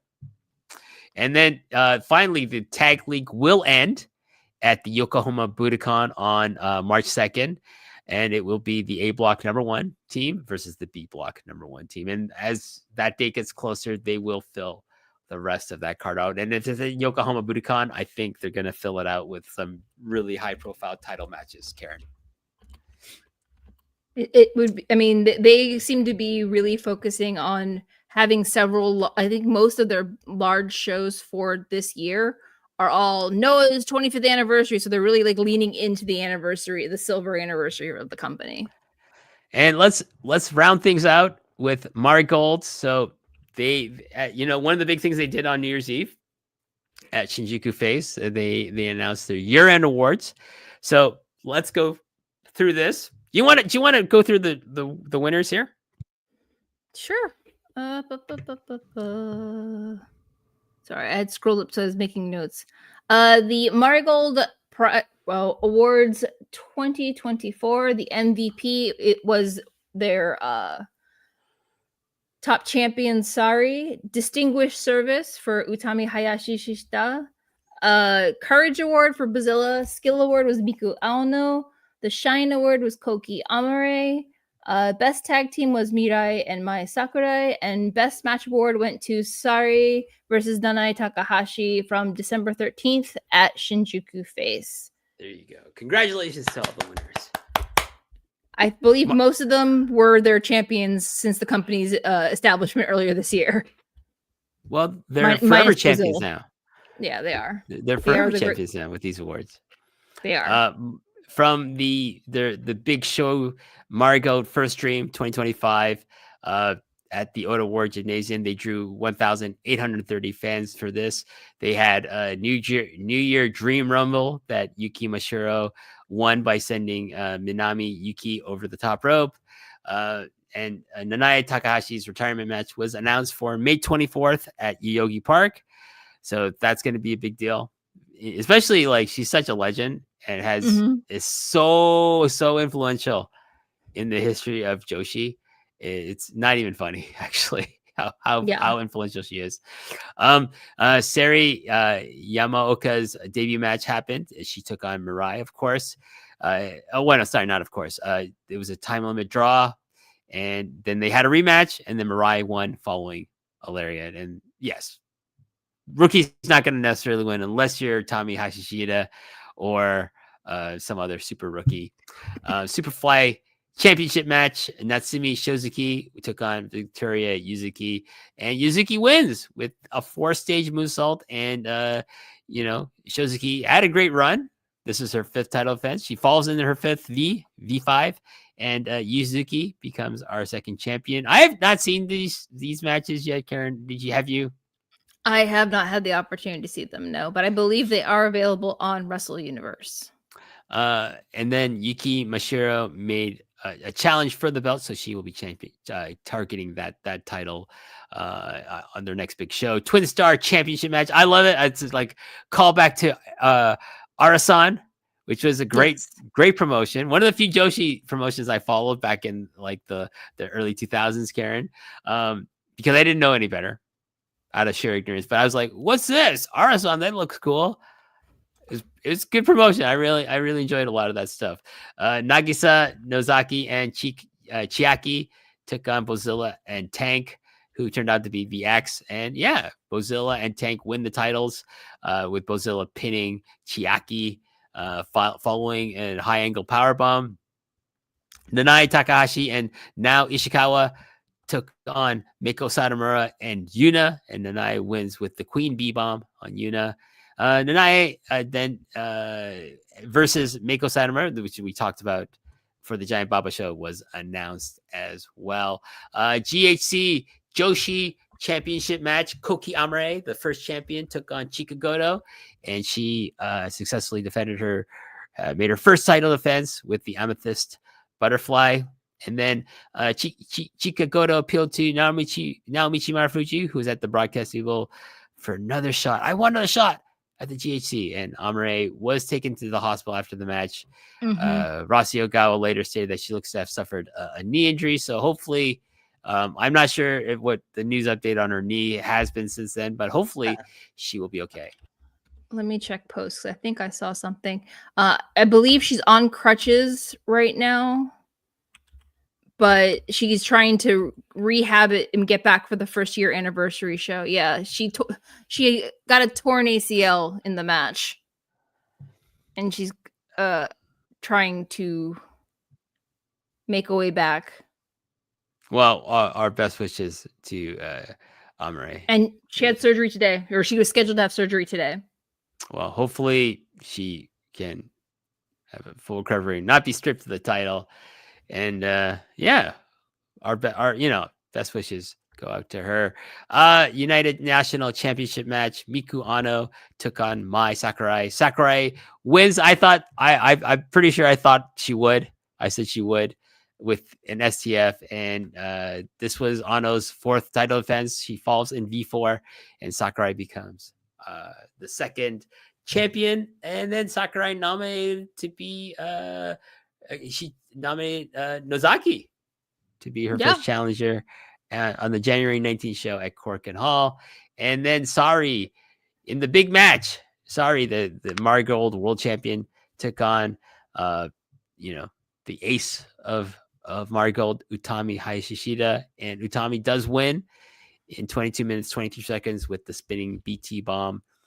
This is V3 for Sari, and Utami becomes the second champion. And now really, Marigold's hopes are pinned upon, Utami, among other wrestlers that jumped from Stardom to join this promotion. But, I think it's a smart move to have Utami win against someone who's built the cachet in Indie Joshi like Sari has. So great. I think 2025 with Tommy on top is going to be very interesting. Yes. The selfish part of me hopes that when Mania Week comes, and I believe Marigold is one of the promotions running a show in Vegas, that that Utami and Giulia will have a match. But I don't know how that'll go. Depending on if Giulia is still NXT champion by then. NXT Women's Champion, sorry. Yeah. Congratulations to Giulia. She won the NXT Women's title at New Year's Evil. I'm not surprised. She's gonna be in NXT for another 6 months, I think, and then she's post-Mania, she's going up to the main roster. I was just salty that they opened the show with that match because I was running late and I turned it on just as she won the belt. I was like, no. Yeah.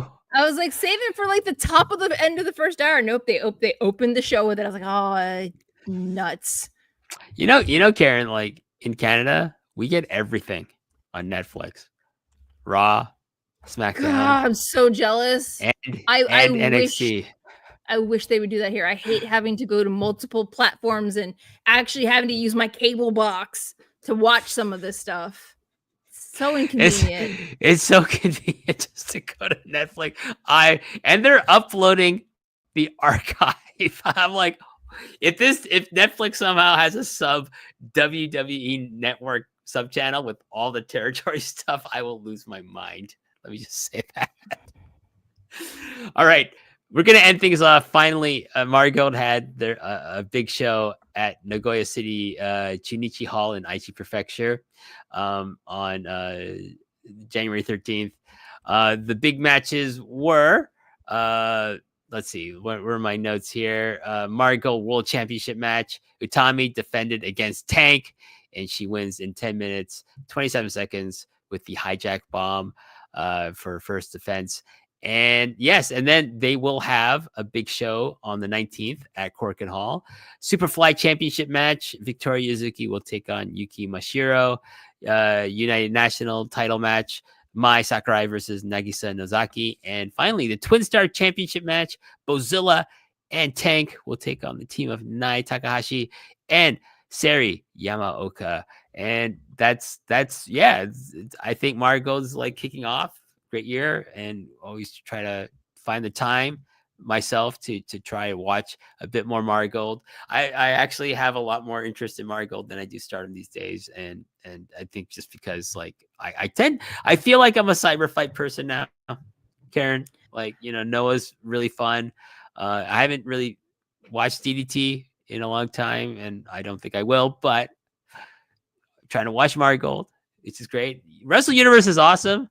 You know, Sendai Girls is on there. Watch more Sendai Girls is on. You know what? Sendai Girls like on YouTube is pretty fucking awesome too. Like they just give away so many good matches. It's great. It's so amazing. They just uploaded something. I forget what it was, but I was like, oh, I gotta watch that later.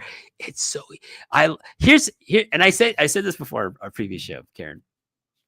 Why I love Sendai Girls. Might be my favorite promotion right now. Not because it has the best wrestling or whatever. It has some pretty goddamn good wrestling. Mika Iwata is fucking awesome. Love her. She's so good. So good. She's so good. This is an easy promotion to follow. They don't have overly long shows. You don't have to watch every match. You don't. You just have to watch like maybe 2 or 3 matches to really follow the main storylines in the company.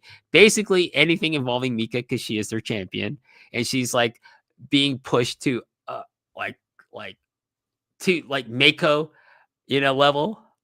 She's joined basically Mako, Chihiro Hashimoto, and Dash Chizako as a Sendai Girls original legend, and I'm here for it because she's like my favorite. She's always been my favorite wrestler in that company. So yeah, it's Sendai Girls. If you got Wrestle Universe, maybe I have watched every Noah show I wanted to watch and every Marigold show I want to watch, every DDT show, TJPW. You know what? Watch some fucking Sendai Girls.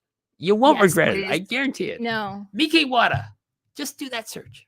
You won't regret it. But, Karen, we got through it. Yay! We did it! With that being said, 2 bottles of Gatorade and half a box of tissues done, but okay. We're gonna wrap it up here. Thanks for everyone for sticking with us. I hope you had enjoyed this January edition of 2025 edition of Post Perez. We'll be back next month. We have to talk about what week, probably early February. A lot of things will be happening, and we'll discuss kind of the big moves in ProRes. But Karen and Bruce Lord always on the go with the New Japan reviews. Check them out over at the cafe. Nothing for the freeloaders there. I'm sorry. You gotta pony up, as they say. But this is a freeloader show, and hey, I joke on MC Later that I don't like the freeloaders. I love the freeloaders because you also love the freeloaders. You also go to chopped-tees.com, and in a way you're not freeloaders because a lot of you buy merchandise, including the Post Perez t-shirt, the Long and Winding Railroad t-shirts, sweaters, and MC Later merchandise. And of course, the Empress has merch, and you buy her shit too. It's great. I love it. Yes, please buy more merch. We're in beverage season. I've got cups now, so go buy a cup. Buy a cup. Chopped-tees.com. Don't worry about tariffs. Just buy. Okay? Don't worry about it. We'll figure something out. We always do somehow. We do. Anyways, I am in the midst of doing a kind of an overview of the Netflix series of Daredevil show seasons with Rich Fan over on MC Later. That is behind the Patreon wall, as it were, the cafe. You have to make a donation, you get, and then there you go. You got access to the cafe. And you follow us, me and Rich along, and like a lot of guests this week, we're going to talk about Daredevil Season 2 with the aforementioned Scrum from the PWT cast. So Team Make-A-Wish, if you don't know what that is, give it a listen. You'll find out what Team Make-A-Wish is. Team Make-A-Wish is in full force on MC later this coming week. I will be recording, fingers crossed, nothing happens that will derail that, but I will be recording an episode of the Long and Winding Railroad for February, and Karen, and I'm not going to tell you who it is, but in the match we are going to talk about, me and my guests are going to talk about. First of all, it's a guest you know very well, but I'm not going to tell you who it is. The match we're going to talk about involves one of your favorite wrestlers of all time. Oh, and I'm not going to tell you who it is. You're just going to have to wait for the announcement. Anyways, this is so that's mean. Coming up. What? I'm building anticipation. I've been called that. Anyways, that's coming up beginning of February. And what else? MC later, post Perez, Long and Wine Road. That's all I do. Still waiting for my invitation to show up on Park and Thurston. I don't know where it is. Only the freeloaders can make that happen. Right into the forum, postwrestling.com. Go to the forums. Say, make a thread. WH for Park and Thurston. I don't know what I would talk about, to be honest. I don't follow spreadsheets and things like that, so I don't know what I would do on that, to be perfectly honest. But you know what? Who's been on Park and Thurston? Karen Peterson. Oh, that is only because Brandon and John asked me very specific questions about Japanese culture and economy, and I'm just like, I can try to slog my way through it. It's been a couple of years since I've been in the corporate sphere, but sure. But you've been on. There you've been on. So anyways, check that out. Check out her appearance on Park and Thurston. It's in the archives, folks. But anyways, thank you for supporting Post Perez every month, for listening, and I hope you enjoyed this month's episode. Karen will be back. When are you back next, Karen, on the air? On the air, I think it'll be with you when we do Post Perez in February, because Bruce Lord and I aren't reuniting the band until the New Beginning in Osaka review on February 11th. But if you want to see me in written form, next weekend, the weekend of the 25th, January's Dream Slam Monthly will be sometime that weekend. Probably Saturday morning. Awesome. Check out postwrestling.com for all the great content.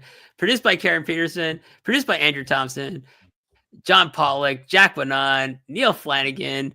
We got a great staff of writers doing awesome content over at the website. Don't forget our man Neil. Didn't I not say his name? I don't think so. But again, it could be Cole Bed's talking. I didn't hear it, but again, don't worry about it. I think I said his name, but he's your man. He's not my man. Your man, Neil. Forever my man. Their man, Neil. My buddy. He's my buddy. My buddy, Neil, but he's not my man. I make no claims to that title because I have to be different, Karen. I have to be different. Different or difficult? There's two different things. Some incorrigible. People have used the word incorrigible, which I readily accept as well. But anyways, I will be incorrigible with you next month. And hey, folks, thanks for listening again. Peace out. Happy New Year. And on behalf, hopefully Karen will feel better, that she'll be on camera with us next time. But best wishes to Karen. If I'm not better in 2 weeks, I'm in the hospital. Jesus Christ, don't say that. I'm gonna touch some wood real quick before I knock on some wood. Anyways, say hi to your mom for me. I know she's watching. I know she loves me. She's one of your biggest fans. That's right. But I appreciate the entire Peterson clan. But anyways, I'm just rambling now. So with that being said, on behalf of Karen Peterson, thanks for listening, and I'll talk to you next time. And until we do, goodbye. Bye.